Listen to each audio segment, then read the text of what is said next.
Hello students, welcome you all to the e-learning platform by the Automobile Engineering Department of BSIT. I had already uploaded 3 videos of unit number 3 which covers the basics of starting system. ते already 3 video upload केलेले आहेत. यूट्यूबचे directly videos आहेत ते मोडेलवर upload केलेले आहेत. ते ज्यामध्ये तुम्हाला बेसिक जे आहे स्टार्टिंग सिस्टीमचे ते क्लिअर होत आहेत त्यामध्ये. तरी एकदा आपण एक थेरॉटिकल जो पार्ट आहे तो एकदा आपण आज बघतोय.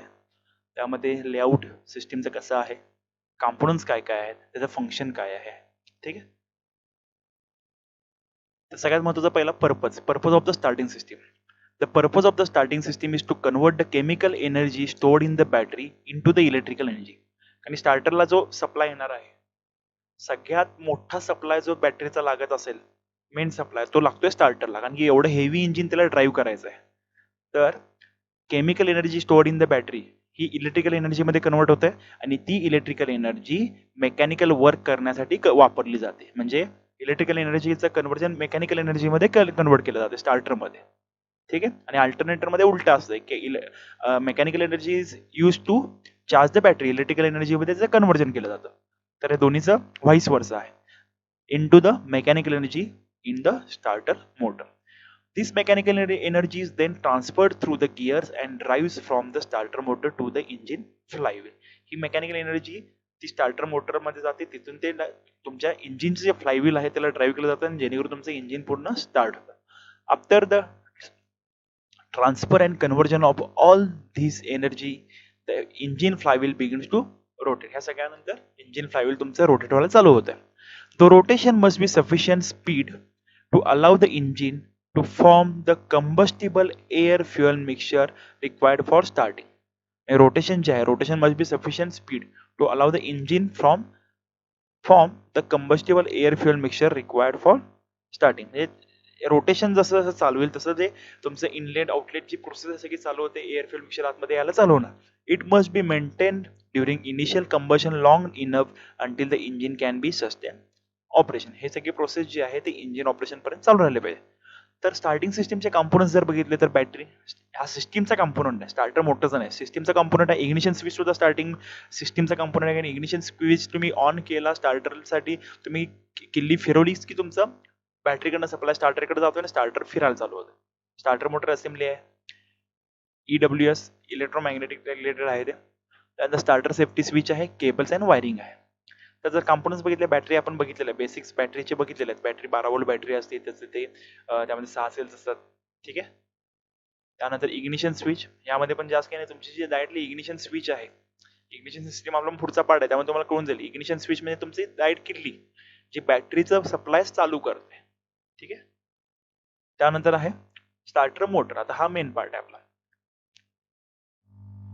Starter motor. आता स्टार्टर मोटरचे डिव्हिजन 3 पार्ट मध्ये होत आहे. हा जो पहिला पार्ट आहे त्याला म्हणायचं solenoid.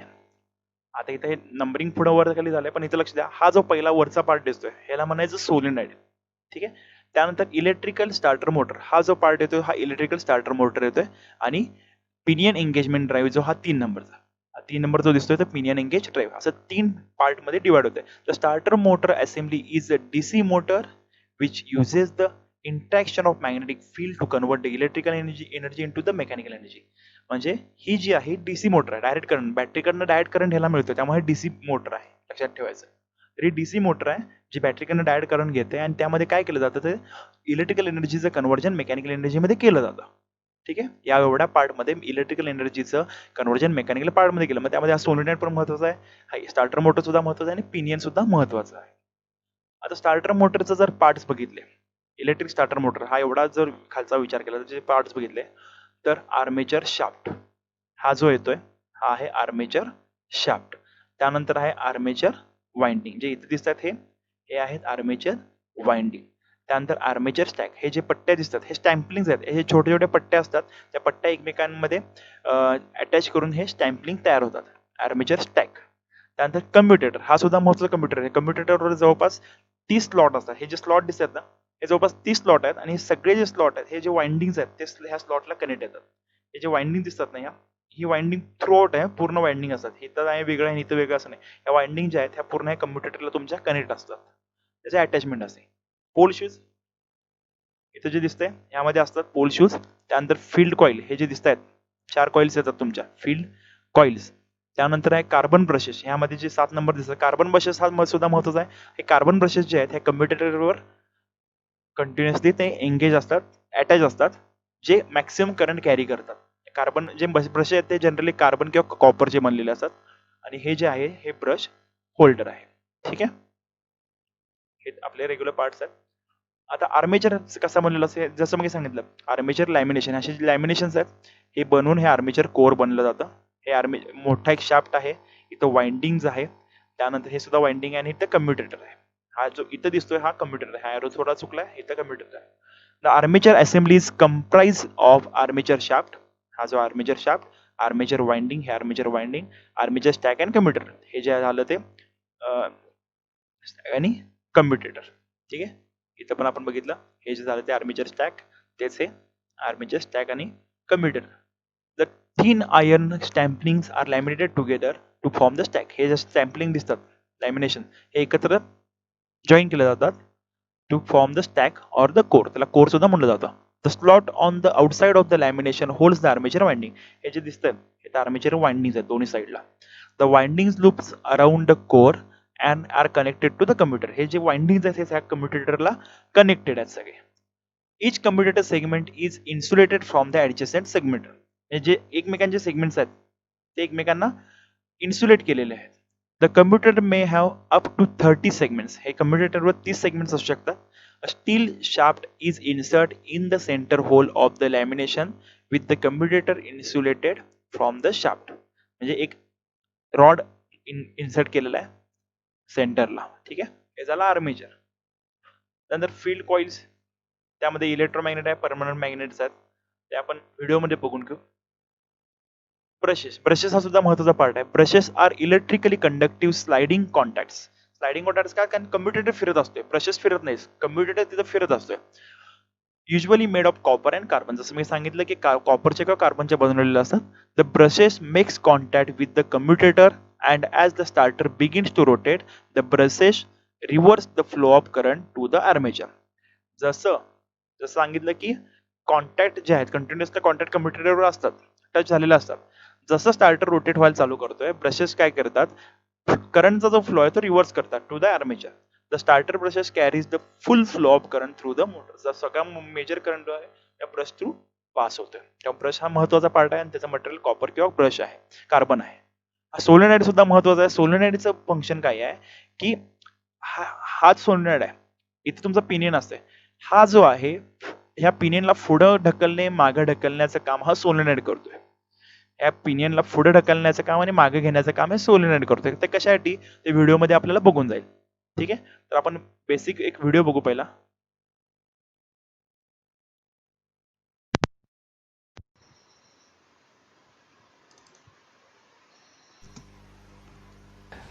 Engagement is provided by Operation.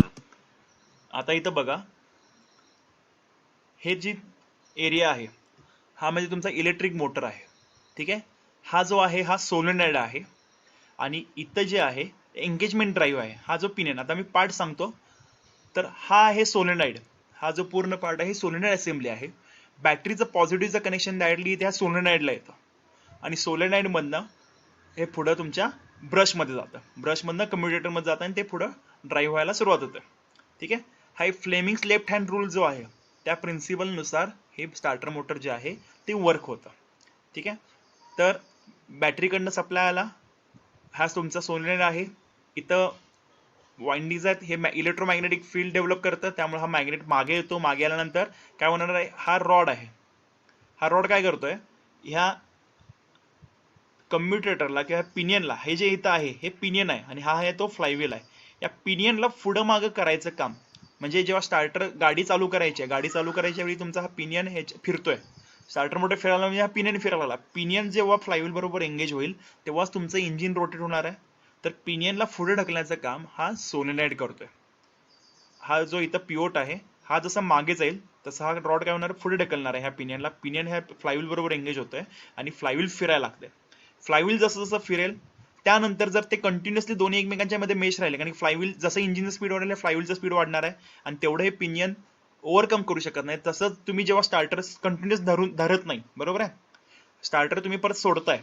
Starter सोडल्यामुळं काय होत आहे की इथलं जे इलेक्ट्रिकल कनेक्शन आहे ते बंद होत आहे. बंद झाल्यामुळं या स्प्रिंग फोर्समुळं हा परत जो पिनियन हा जो आहे सोलेनॉइड तो बाहेर येतोय. बाहेर आल्यामुळं जो हा फलक्रम जो आहे, फलक्रम हा पिओडच्या अगेन्स्ट असा बाहेर मागे मूव्ह होतोय. मागे मूव्ह झाल्यामुळे हा पिनियन परत मागे आला आणि एंगेजमेंट जी आहे ती एंगेजमेंट तुमची जी आहे ती डिसएंगेज झाली. म्हणजे एंगेजमेंट आधी होती ती आता डिसएंगेज झालं, जेणेकरून हा पिनियन खराब होणार नाही किंवा फ्लायव्हीलची सुद्धा खराब होणार नाही. तर यासाठी हा सोलेनॉइड वापरलेला असतो. सोलेनॉइडचं फंक्शन काय, तर या पिनियनला पुढं मागे करणे.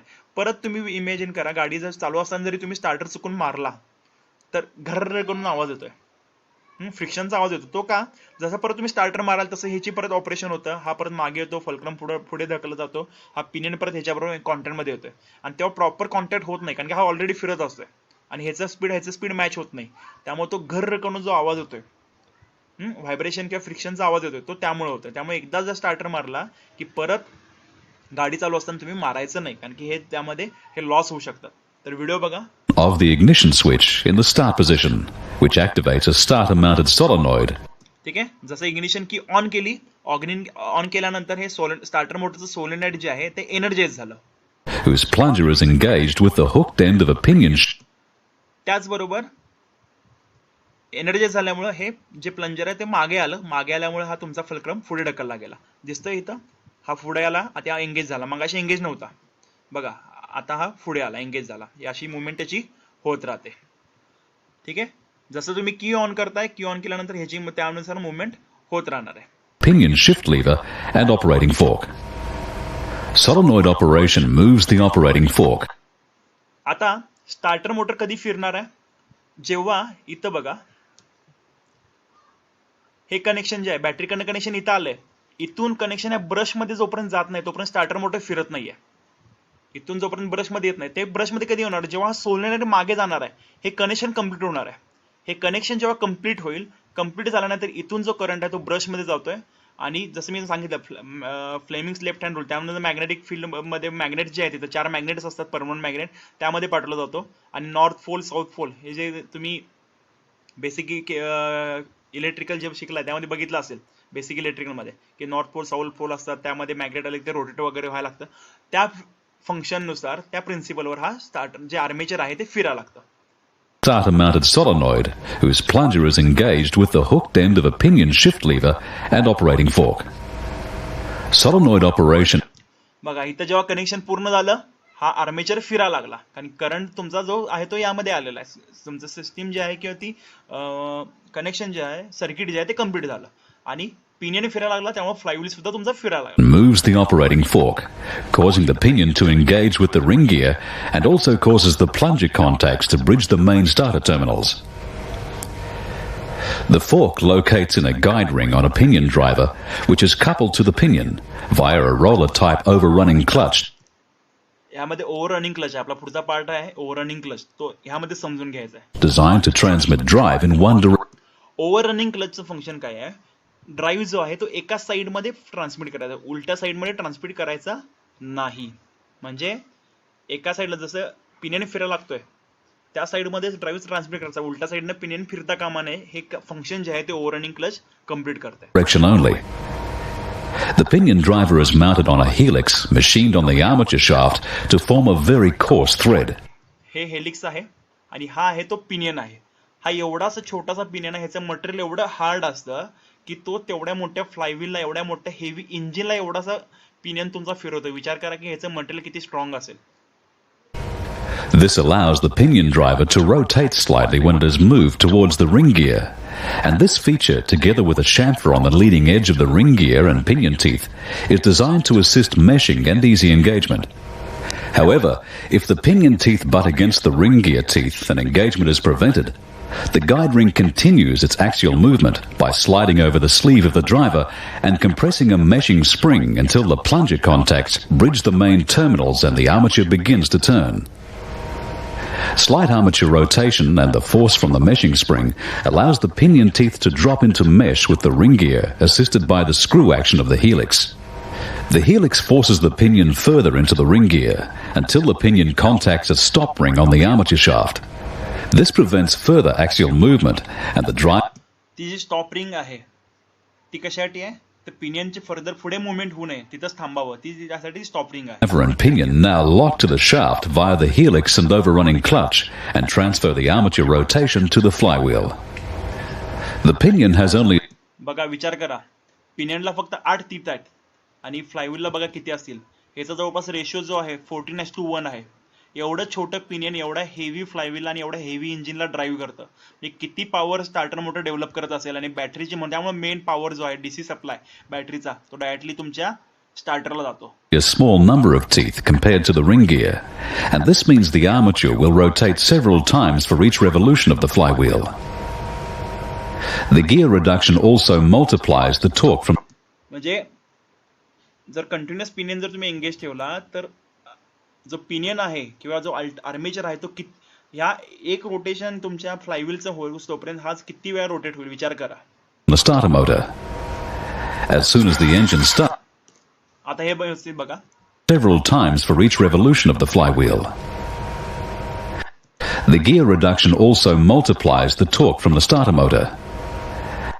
आता बघा इथे आता हा आहे त्या पोझिशनला आहे आणि फ्लायव्हील पुढे आहे हे फ्लायव्हील आहे आणि पिनियन आहे जेव्हा तुम्ही स्टार्टर स्विच ऑन करणार आहे तेव्हा याची मुवमेंट पुढे येणार हा रोटेट होल्यानंतर त्यानुसार तुमचं इंजिन सुद्धा फिरतंय व्यवस्थित बघून घ्या As soon as the engine starts, its rotational speed will eventually exceed ठीक आहे जसं फिरलं इंजिन जेव्हा तुम्ही चालू होते तुम्हाला कळतंय तेव्हा तुम्ही किल्ली सोडताय किल्ली सोडल्यामुळे हा परत पिनियन जो आहे तो मागे गेला पिनियन परत मागे गेला याला सोलिनॉइडनं मागे ओढून घेतलं the speed of the armature. At this instant, the आता इथं हे ओव्हररनिंग क्लच काम करतोय ओव्हररनिंग क्लच काय करतोय की समजा स्टार्टरचं स्पीड हे इंजिनच्या स्पीड एवढं नसतंय स्टार्टरचं काय काम आहे की इंजिनला फक्त ड्राईव्ह द्यायचं आहे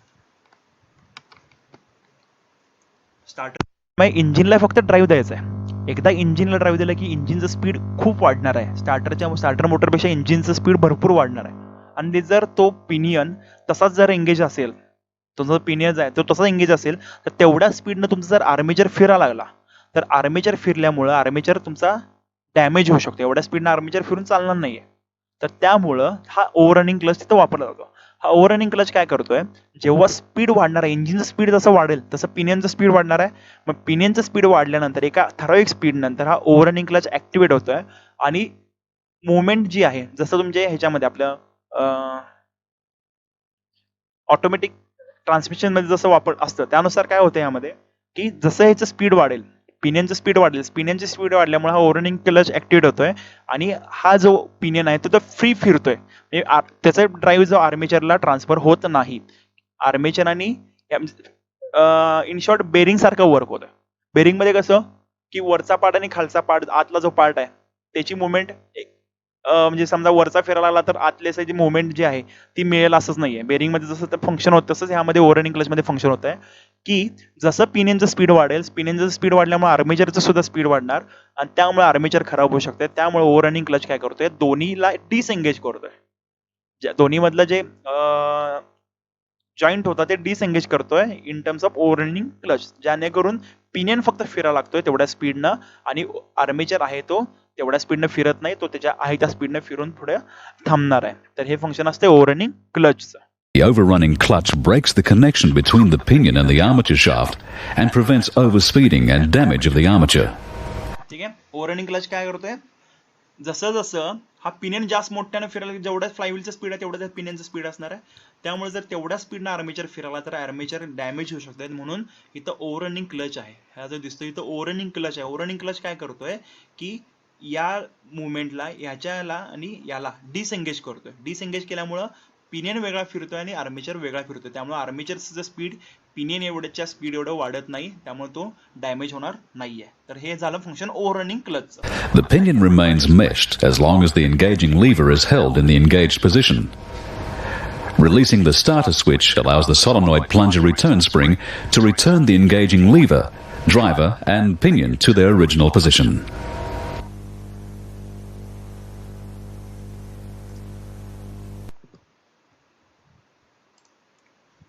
ठीक आहे हे आपलं झालं पिनियन एंगेजमेंट ड्राईव्ह म्हणजे जे ओव्हररनिंग क्लच आणि बेसिक वर्किंग बघितलं कसं असतंय ठीक आहे. बेसिक वर्किंग बघितलं आपण कसं असतं.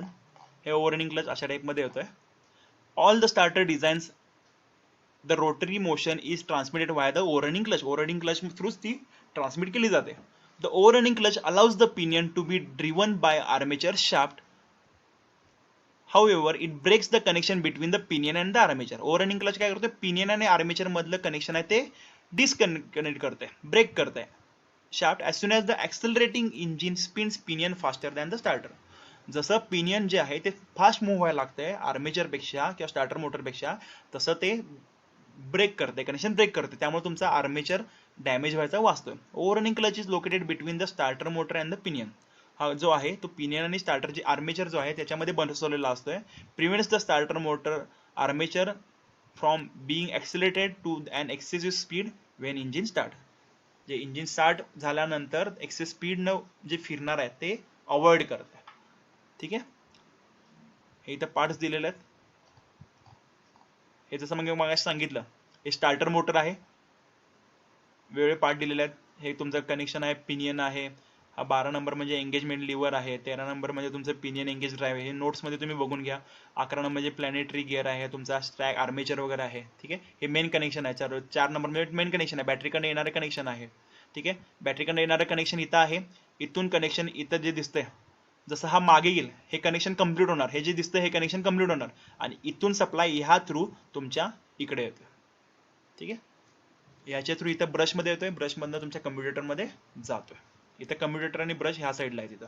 ठीक आहे. इथं कम्प्युटर ब्रश म्हणजे इथून सप्लाय जो आला तो इथं आलेला आहे.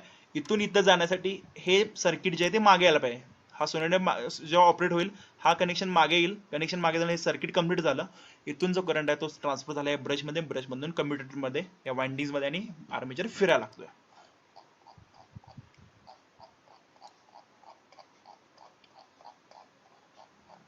फ्लेमिंग्स लेफ्ट हँड रूल तुम्ही बघून घ्या नंतर.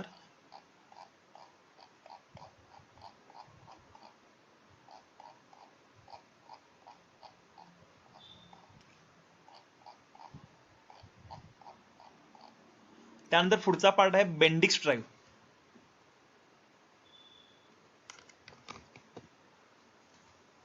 आता जसं ओव्हररनिंग क्लच होता, ओव्हररनिंग क्लच नुसार आधी सुरुवातीच्या इनिशियल ह्याला बेंडिक्स ड्राईव्ह वापरला जायचा.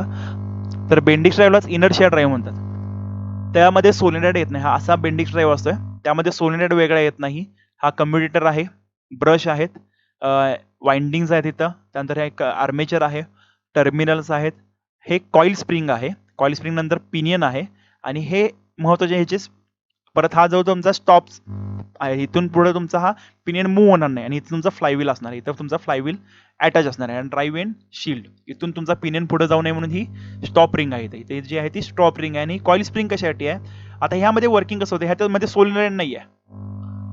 यामध्ये सोलेनॉइड इथं कुठंच नाही दिसत तुम्हाला. म्हणजे मग ह्याची मुवमेंट कशी होणार, तर ह्यामध्ये ह्याला जे दिसतात ह्या शाफ्टला एक्सटर्नल स्प्लाइन्स आणि ह्या पिनियनला इंटरनल स्प्लाइन्स असतात. इनर्शिया ड्राईव्ह म्हणलं जातं. इनर्शिया ड्राईव्ह म्हणजे काय, जसं तुम्ही आता फॉर एक्झाम्पल गोल गोल गोल गोल फिरायला लागला तर काय होतं, इनर्शियामुळे तुम्ही बाहेर फेकले जाताय.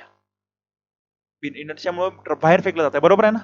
तर तसंच ह्यामध्ये इनर्शिया ड्राईव्ह वापरला जातो. जसा तुम्ही स्टार्टर स्विच अप्लाय कराल, आर्मेचर फिरायला लागेल, पिनियन फिरायला लागेल. जसं पिनियनचं स्पीड वाढवेल, इनर्शियामुळे हा पिनियन जो आहे त्या जे स्प्लाइन्स दिसतात यावर हा बाहेर ढकलला जातोय. इनर्शियामुळे हा बाहेर ढकलला जातोय. बाहेर ढकलल्यामुळं ह्या इथं जो फ्लायव्हील असणार आहे, फ्लायव्हील बरोबर तो एंगेज होतोय, फ्लायव्हीलला ड्राईव्ह देतोय आणि जसं फ्लायव्हीलचं स्पीड ह्या पिनियनपेक्षा जास्त होईल, फ्लायव्हीलचं स्पीड पिनियनपेक्षा जास्त होईल, त्याच्या परत ह्याच्या इंटरनल स्प्लाइन आणि ह्याच्या एक्सटर्नल स्प्लाइनमुळे हा पिनियन परत बाहेर ढकलला जातोय, म्हणजे डिसएंगेज होतोय. आणि ही कॉईल स्प्रिंग कशासाठी दिलेली आहे, ही सडन जो जर्क बसणार आहे तो जर्क सस्टेन करण्यासाठी कॉईल स्प्रिंग दिलेली आहे. When the starter motor operates and runs rapidly up to full speed, the inertia drive, म्हणजेच Bendix drive is forced by action of the thread on the armature shaft. ठीक आहे. जसं starter motor फिरायला लागेल, हा pinion जो आहे तो पिनियन काय करणार आहे, इनर्शियामुळं बाहेर ढकलला जातोय. बाहेर ढकलल्यामुळे ह्याच्यावर रोटेट होतोय, स्लाइड होतोय आणि त्यामुळे तो फ्लायव्हील बरोबर एंगेज होतोय. जसं जसं फ्लायव्हीलचं स्पीड परत वाढतंय, फ्लायव्हीलचं स्पीड ह्या पिनियनपेक्षा जास्त होईल, तेव्हा परत तो पिनियनला बाहेर ढकलतोय. बाहेर ढकलल्यामुळे ह्याची मुवमेंट परत लेफ्ट साईडला येते आणि ही कॉईल स्प्रिंग जी आहे ह्याची जी सडन मुवमेंट आहे किंवा तो जो फोर्स आहे तो ऍब्सॉर्ब करते. त्याचे हे फंक्शन आहे coil स्प्रिंगचं. So the drive gets propelled in the direction of the ring gear into the engagement with flywheel. A damping spring is arranged between the shaft and the pinion hub. इथे जे damping spring आहे to ensure that power flow to the flywheel starts not too violently. After engine has been started, runs faster than the engaged pinion get ejected from the flywheel by moving backward on the spiral thread. जसं फ्लायव्हीलचं speed वाढणार आहे, इथं flywheel आहे, फ्लायव्हीलचं जसं speed वाढणार आहे तसं हा जो पिनियन आहे तो मागे ढकलला जातोय, बॅकवर्डला येतोय या स्लाइडिंग गिअरवर, स्पायरल थ्रेडवर. Because of the violent engagement of the pinion into the flywheel, damages can easy appear. यामध्ये damages होऊ शकतात. That is reason to use in modern cars instead of these type of pre-engaged starter motor. आता ह्यामध्ये आत्ताच्या गाड्यांमध्ये हे generally अशा टाईपचे वापरत नाहीत. आता आपण सगळे ओव्हररनिंग क्लच टाईप आणि सोलोनॉइड टाईप आपण स्टार्टर मोटर्स वापरतो. हे जुन्या गाड्यांमध्ये जनरली होते. ठीक आहे, कारण की ह्यामध्ये ही सडन ऍक्शन आहे त्यामुळे पिनियन वगैरे डॅमेज होऊ शकतात, थ्रेड्स डॅमेज होऊ शकतात. ठीक आहे, 100% त्यावर आपण कंट्रोल करू शकत नाही. तर हे झालं बेंडिक्स ड्राईव्ह. ठीक आहे, तर हे आपण बघितलं, लेआउट बघितलं स्टार्टरचा कसा आहे, कॉम्पोनंट्स बघितले, बेसिक त्याचे फंक्शन्स बघितले. म्हणजे सोलोनॉइडचं काय फंक्शन आहे तर तो पिनियनला पुढे मागे करतोय, प्लस जी पॉवर आहे ती ब्रशमध्ये ट्रान्सफर करतोय. ब्रश कम्प्युटरवर अटॅच असतात, ते कंटिन्युअसली करंट सप्लाय करतात. जसं स्टार्टर फिरेल तसं परत ते रिव्हर्स करंट आर्मेचरमध्ये पाठवतात. हे सगळे फंक्शन बघितले. स्टार्टरचे ड्राईव्ह, बेंडिक्स ड्राईव्ह आणि ओव्हररनिंग क्लच हे आपण बघितले. ठीक आहे, आणि स्टार्टर मोटरचं ऑपरेशन बघितलं. त्यानंतर पुढचा पार्ट आहे टेस्टिंगचा, तो आपण नेक्स्ट लेक्चरला बघणार आहे. त्याच्या आधी स्टार्टर मोटरचं पूर्ण कन्स्ट्रक्शन कसं आहे, पार्ट्स कसे आहेत ते ऍक्च्युअली ह्या व्हिडिओमध्ये बघा. Have a look. Now we remove the mounting bolts. Two of the mounting bolts need to be mounting bolt remove केले. हे जे दिसते हे सोलेनॉइड आहे. इथं हे जे आहेत हे जसं काढाल, इथं कम्प्युटेटर आणि तुम्हाला ब्रशेस असतात, इथं ब्रशेस असतात आणि कम्प्युटेटर आहे, आणि ह्या साईडला इथं पिनियन आहे. इथं कनेक्शन येते, इथून कनेक्शन तुमच्या ह्या ब्रशमध्ये पाठवलं जातं. Okay, and we have already removed the solenoid mounting bolt. So the solenoid is at the top, so we remove the solenoid. Okay, that's the solenoid been removed. That's the field bracket cover been removed, and now we remove the starter motor casing or the armature casing. Armature casing remove केलं. ह्यामध्ये आतमध्ये permanent magnet दिसतात तुम्हाला. Inside we have the field coil. Okay, there you can see the field coil. आणि हे जे दिसतात हे ब्रश आहेत, हे जे दिसतात हे ब्रश आहेत. coils and the brushes over there. Okay, that's the armature casing. हे आर्मेचर झालं. इथं दिसतं हे कम्प्युटेटर आहे, वाइंडिंग आहे, आर्मेचर स्टॅक आहे. With the field coil being removed, that's the armature over there. So we remove the armature which has been engaged with the gear system. Okay, now that's the gear system which you can see, which actually transfers the power towards the internal gear, the single unit. आणि हा जो आहे तो solenoid वाइंडिंगला असणारा जो liver आहे, इथं overrunning clutch आहे आतमध्ये, आणि हा पिनियन आहे. Now that black unit which has been protruding out is the engaging lever from the solenoid which takes a, okay, that gear which you can see I'm rotating right now, gear flywheel, how it's linked. ठीक आहे, हे झालं basic And we have a assembly gear and which will डिसअसेंब्ली be बघितली linked आपण. with the gear. इथं पण बघून घ्या. हे तुमचं आहे ते पिनियन आहे, ओव्हररनिंग क्लच आहे, आर्मेचर आहे, commutator, winding, armature stack. When checking the pinion and overrunning clutch on a starter motor armature, it should be checked to make sure that the overrunning clutch and pinion assembly can slide easy on the splines. It should be checked to make sure that the overrunning clutch is functioning correctly. That means in one direction you will hear a clicking sound, which means that the one-way clutch will allow the pinion to slip or to rotate when the engine starts. In the opposite direction, you should find that it will try and turn the armature. एका साईडलाच तो rotate होत होता, दुसऱ्या साईडला आजी एवढं power टाकला तरी तो रोटेट होत नाही. तर ते फंक्शन सुद्धा ओव्हररनिंग क्लचच आहे. Which means that will allow the armature to drive the pinion when it is actually running. The other thing is you want to make sure that all the teeth are in good condition, and you should always have a leading ठीक आहे, And हे that झालं will, pinion.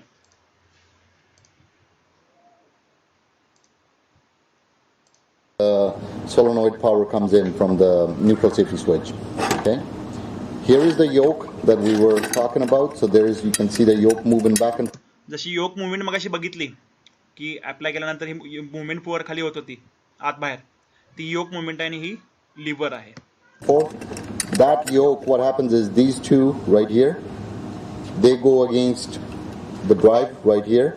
When you energize the starter or the solenoid, it pushes this out, and this whole thing is the armature. The armature starts spinning, and the flywheel starts spinning with it. Okay. We have one more thing. We have field windings. So there are magnets in here, electromagnets basically. So we have field windings which create magnetic field. So you can see these right here. Okay.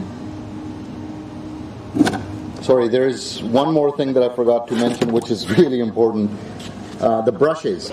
So you have brushes. In this case, you have 4 brushes. 1, 2, 3, 4. So what these brushes do is, these are the brushes that bring the current to the spinning winding. So these brushes, they bring the current onto here, onto these windings that spin.